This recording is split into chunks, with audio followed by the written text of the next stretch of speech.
government under adjusted level 3 has refused to allow churches to fellowship, labeling church services as one of the super spreader events. However, the clergymen disagreed with government's conduct, saying if other groups were allowed to gather, why not the church? And we are questioning the issue of saying, why are we having your cinemas, your casinos, your gyms, your restaurants, all of them are open and functional. They are gatherings also. And if you are saying people will get infection in the church, will they not get the same infection in the building of a theater or cinema or restaurant or casino? Pastors in South Africa joined a protest to hand over a memorandum of understanding to government stating that their rights were being infringed. We are here today as Pastors Against Church Closure to send a memorandum to the president at the Union Building to tell him that we are not happy with the closing of the churches. We are not happy because we have not been consulted, and we feel very strongly that our rights have been tampered with, they've been infringed. Because if you look into the Constitution of the Republic of South Africa, Act 108 of 1996, Section 15 tells us that we've got a freedom of religion and therefore the practice of it. So when you say you are prohibiting the gathering of churches, you are simply closing. You are simply fighting or working against Christianity, because Christian religion believes in the gathering together as per the Bible. The church says it is ready to abide by the protocols of COVID-19. What we'll do in the church, we'll buy the screening gun. We'll also make sure that we've got the sanitizers, and we'll make sure that our church is open on 50% capacity. Meaning if the church can carry 500 people, it must be open for 250. If it can carry 100 people, it must be open on 50. So we'll make sure that all those are guarded against, the precautions are applied. And we'll make sure that everything that will be done in the church will not promote the spreading of the COVID-19, meaning the singing will be cancelled and all the walking around praying, people will pray on their church, seated down, hearing the word of God. So those are the things we are advocating for. Those are the things that we have in the memorandum as the suggestion for a way forward to the president, that you must give the restrictions and we can suggest these are the restrictions that we are having. Yes. The church also noted that the advocacy for the opening of the church is not about finances. Okay, let me put it straight like this. The churches have got bank accounts. Our members have been going to banks to deposit money. We have ways of electronically receiving the tithes and the offerings.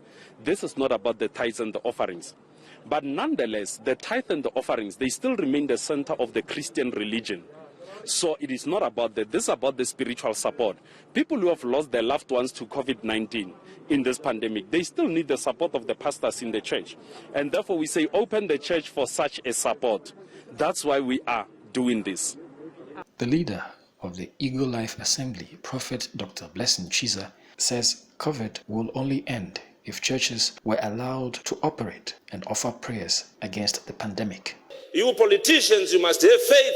You presidents, you must have faith with your people and understand spiritual things. Open churches, ask for prayers, ask for big churches with space to pray, and soon we shall be out of COVID-19 situation. He described the pandemic as a spiritual activity that was happening.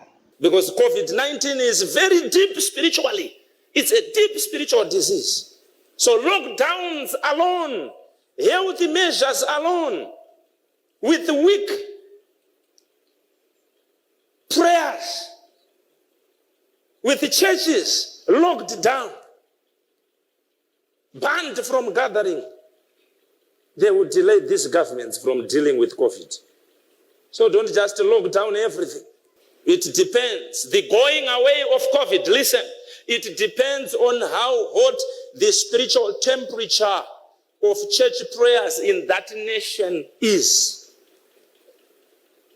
If it's hot and there are powerful prayers being offered, COVID will run away from that particular nation very fast. If the church in that nation is being banned, is being locked down, and is being persecuted for praying for this thing of COVID to go away, then those nations shall struggle.